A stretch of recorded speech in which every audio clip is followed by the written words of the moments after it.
3, 2, 1, top. On avait la dernière fois regardé les 5 erreurs plus une qu'on pouvait commettre dans Git habituellement. Vous en avez peut-être trouvé 2 ou 3 chez vous, ou dans votre entreprise, ou parmi vos collègues. Allez, on va passer du côté lumineux de la force, et on va aller voir ensemble les 8 bonnes pratiques pour bien utiliser Git. C'est parti, maintenant.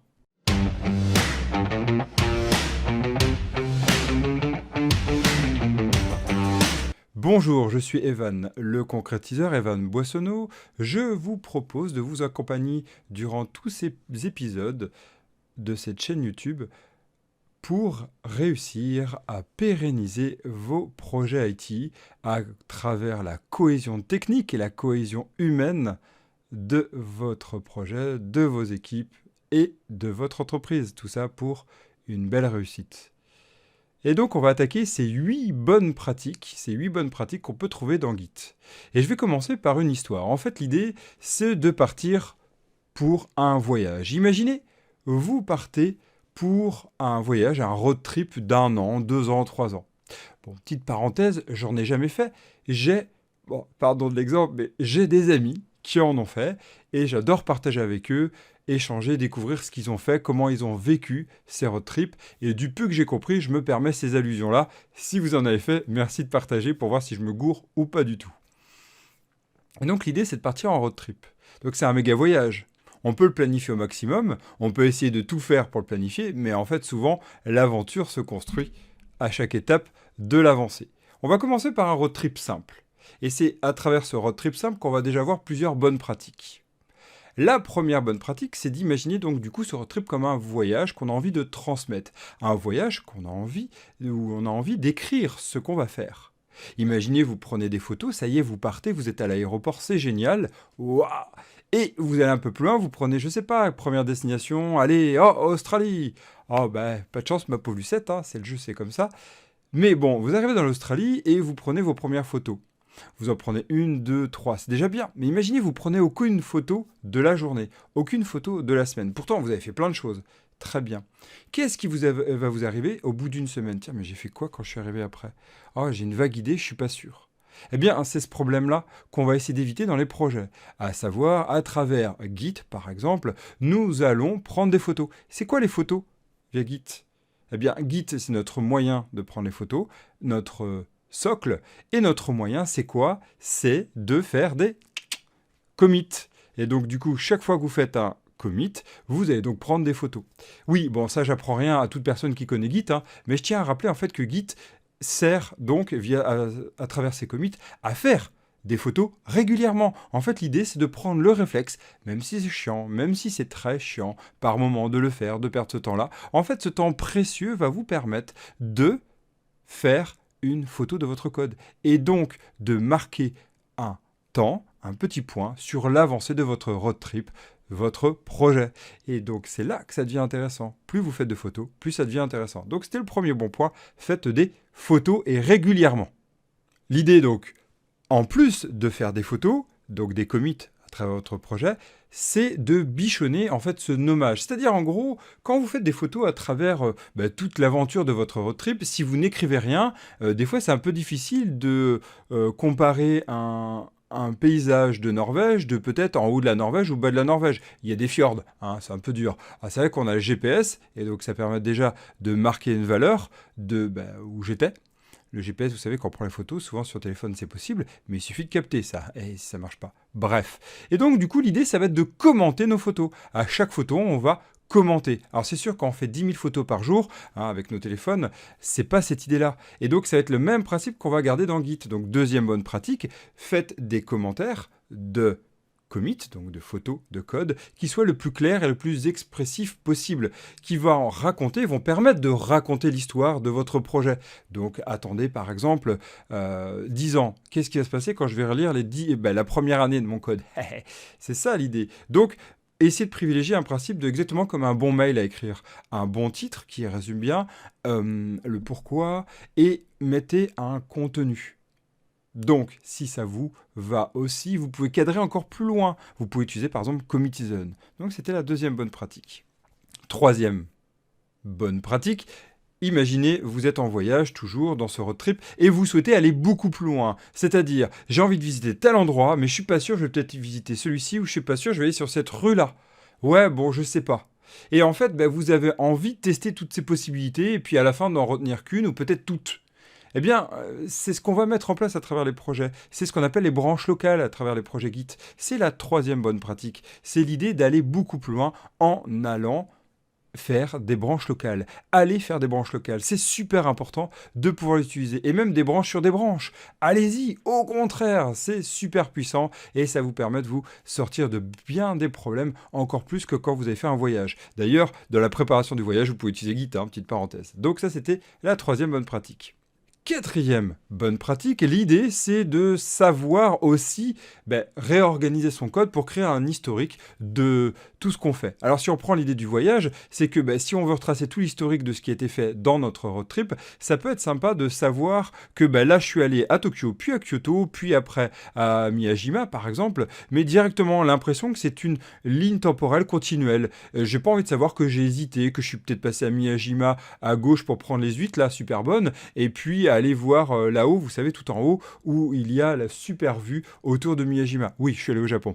Et du coup, c'est peut-être ne pas le retranscrire. Ou peut-être que c'était super important d'hésiter entre Kyoto et Tokyo et s'en rappeler cette hésitation. Et là, vous allez le marquer dans l'historique. Eh bien, c'est cette différence en fait qu'on va trouver dans Git entre le rebase qui permet de créer un historique unique, une base linéaire la plus pure possible, ou le merge qui permet de marquer le coup entre ces hésitations et tout ce qu'on a fait de rembranchement entre des branches importantes.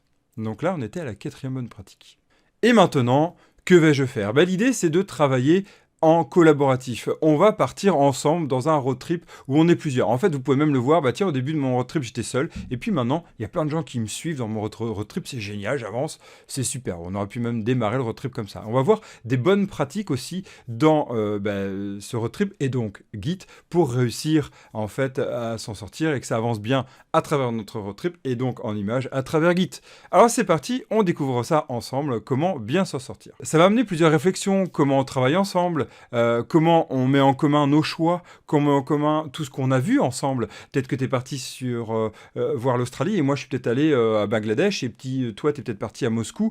Bref, je sais pas moi. Et l'idée c'est comment co-construire tout ça. Est-ce qu'on fait une base linéaire de tout ça ? Est-ce qu'on montre qu'il y a eu des hésitations, des points de chemins différents, etc. Comment construire tout ça ensemble ?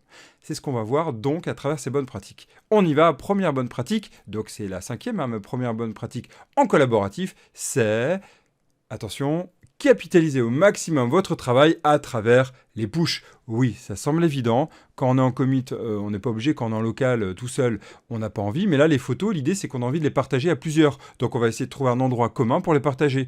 Et l'idée, en fait, c'est que on va peut-être trouver un drive commun, on va peut-être trouver quelque chose, ou peut-être un téléphone commun, j'en sais rien.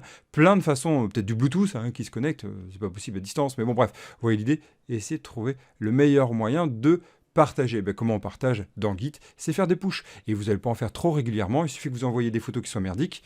Pardon de cette vulgarité. Des photos qui ne soient pas agréables à regarder. Zut, je me suis montré de côté avec une gueule comme ça. Non, l'idée, en fait, c'est plutôt d'essayer de trier pour que ce soit peut-être le plus propre, le plus beau, en tout cas le plus lisible, avec un meilleur historique pour être repris et relu dans 5 ans, 10 ans, et même à la fin du road trip à expliquer. Voilà cette idée que vous allez appliquer dans les projets Git. La même chose. Donc faites des pushes régulièrement, mais pas trop fréquemment. Ça, c'est ce qui est important parce qu'à chaque fois que vous avez pushé, vous allez récupérer avant, via un fetch et non un pull automatique, via un fetch, cette capacité de récupérer ce qui a été fait par les autres collègues. Donc faites des pushes réguliers, mais pas trop fréquents non plus, c'est-à-dire pas à chaque fois que vous faites des commits. Et donc, à travers ça, vous allez aussi cadrer vos échanges. Donc, vous allez chercher à utiliser les branches partagées. Donc là, l'idée, c'est que toi, si tu pars à Tokyo et toi, tu pars je ne sais où, par exemple en Bolivie, ça peut être intéressant de cadrer ça pour dire, chacun vous mettez un dossier à côté. Pour l'instant, vous travaillez de l'autre côté, puis on mettra en commun après. Ou ça peut être même dans la préparation du voyage. On peut faire la même chose. Toi, tu travailles sur cette idée, toi, tu travailles sur cette idée, et on mettra en commun après. Encore une fois, on peut utiliser Git même pour la préparation de notre voyage. Et donc, on applique ce principe, cette bonne pratique, donc la deuxième en travail collaboratif, c'est-à-dire créer des branches partagées.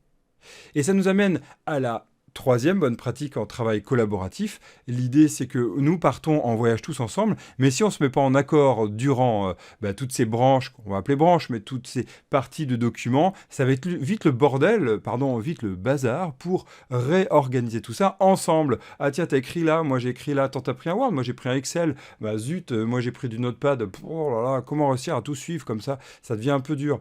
Donc l'idée c'est de se mettre d'accord de comment on met à jour, comment on publie, comment on s'assure que tout est OK, etc. Vous retrouvez ce que j'avais parlé à travers les dernières vidéos, c'est ce qu'on appelle les flows, le flux de gestion de notre code source, donc de nos photos. Ça va être GitLab, ça va être GitLab Flow, pardon, GitHub Flow, Gitflow, OneFlow ou Forkflow. Bref, trouvez ce qui vous convient du côté projet. Et dernière bonne pratique en collaboratif, ça sera donc la 8e bonne pratique, c'est de trouver le moyen de prendre ce qui a été fait des collègues et de le vivre soi-même. Alors ça devient dingue, c'est comme si, par exemple, votre ami a fait ce road trip, il est allé voir la Bolivie, et il va vous ramener tout ce qu'il a fait, vous pourriez le vivre vous aussi. Bon, ça devient dingue, c'est quasiment impossible. Bon, peut-être à travers l'idée de Sinal, sur un projet qui s'appellerait la Diagonale du Poulpe, enfin bref, peut-être que vous avez suivi ce projet à part, je reparlerai, c'est un crossover. Mais ça peut être bien, par contre, de récupérer ça sur le fait que, par exemple, moi, j'ai aussi envie d'aller en Bolivie. Et je me suis dit que, en Bolivie, peut-être que, à la base, il y a peut-être des chemins très, très précis que la personne a découvert, mon ami a découvert. Et j'ai pas envie de revivre toutes les difficultés à trouver ces petits chemins, à savoir quel est le meilleur restaurant, à savoir quel est le meilleur hôtel, ou quelles sont les personnes à aller contacter si je suis perdu, etc. Eh bien, il va me partager ce qui a été fait. Alors, soit je vais attendre, il y a une branche pour le récupérer, soit sinon, je vais faire, donne-moi ce que tu as fait. Et il va m'envoyer un petit mail avec toutes ces infos. Eh bien, en Git, ça s'appelle la notion de cherry pick. Ça, c'est super pratique et c'est souvent très peu utilisé en projet Git. Et c'est dommage parce qu'en collaboratif, on peut profiter. D'ailleurs, le cherry pick, vous n'êtes pas obligé de le faire en collaboratif. Hein. Vous-même, dans différentes branches, avec différentes branches, pardon, ça peut aussi fonctionner. Ça y est, on a fini les 8 points. Et les 8 points que je pense essentiels. Il y en a peut-être beaucoup d'autres, je suis sûr, je dis peut-être, c'est pour vous inviter à partager. Qu'est-ce que vous voyez comme autre bonne pratique? Est-ce qu'il y a des pratiques que vous mettez plus en avant ou pas? Bref, à vous de voir. Attendez, si je recompte, non, j'en ai oublié un, on est rendu à 7. On va faire la 8e. Oui, c'est pour vous tenir en haleine. L'idée, c'est quoi? Il reste la 8e. La 8e, c'est quoi? C'est faire des propositions collaboratives. La proposition collaborative que je peux vous proposer, qui est essentielle, moi, je pense, en travail collaboratif. Donc, c'est quand vous allez co-construire le voyage, quand vous allez vouloir partager. Tiens, si on allait à tel endroit, tiens, je vais là, je suis pas sûr d'aller à tel endroit. Tiens, je suis par exemple à Moscou, je suis un peu perdu là dans cette rue malfamée. Aidez-moi. Eh bien, l'idée, c'est que j'ai décidé d'aller dans cette ville, j'ai décidé d'aller dans cette rue, et j'aimerais avoir des conseils. Eh bien, je vais le partager à la communauté, donc à mes collègues, mes amis qui font le voyage aussi, qui sont peut-être allés au Pérou, ou en tout cas qui peuvent me donner des conseils. Eh bien, cette idée-là, si vous la gardez dans Git, ça donne les pull requests, les merge requests. Et ouais, et pull request, merge request, ça c'est la même chose, suivant qu'on est en GitLab ou en GitHub, ça dépend. Hein. À vous de voir, vous irez voir, c'est le même terme derrière. L'idée c'est de proposer et de pouvoir valider cette proposition et de discuter cette proposition avant validation. Même amener du contrôle de qualité de code, d'écriture de code, même du code qui a été bien fait fonctionnellement même, hein, et des respects des tests d'intégration, d'intégration continue, etc. C'est cette idée-là. Voilà, on a fait le tour, ça y est, on est rendu à 8, là. Vous pouvez recompter, on est bien à 8. Vous en avez trouvé d'autres, donc, comme je disais? Bon, à vous de voir. Dites-moi, en tout cas, sachez que nous allons pouvoir clore ce grand chapitre, ce grand cycle autour de Git, donc comment créer et permettre la cohésion technique et donc d'équipe de votre projet grâce à Git. On va faire une dernière vidéo autour de ça pour résumer un peu tout ça, comment le mettre en pratique, quelles sont les bonnes étapes, c'est ce qu'on verra la prochaine fois. Et après, on passera à d'autres aventures autour de la cohésion technique et la cohésion humaine pour la réussite de votre projet et sa pérennisation. Je vous dis à très vite et d'ici là, Git est bien. Ciao.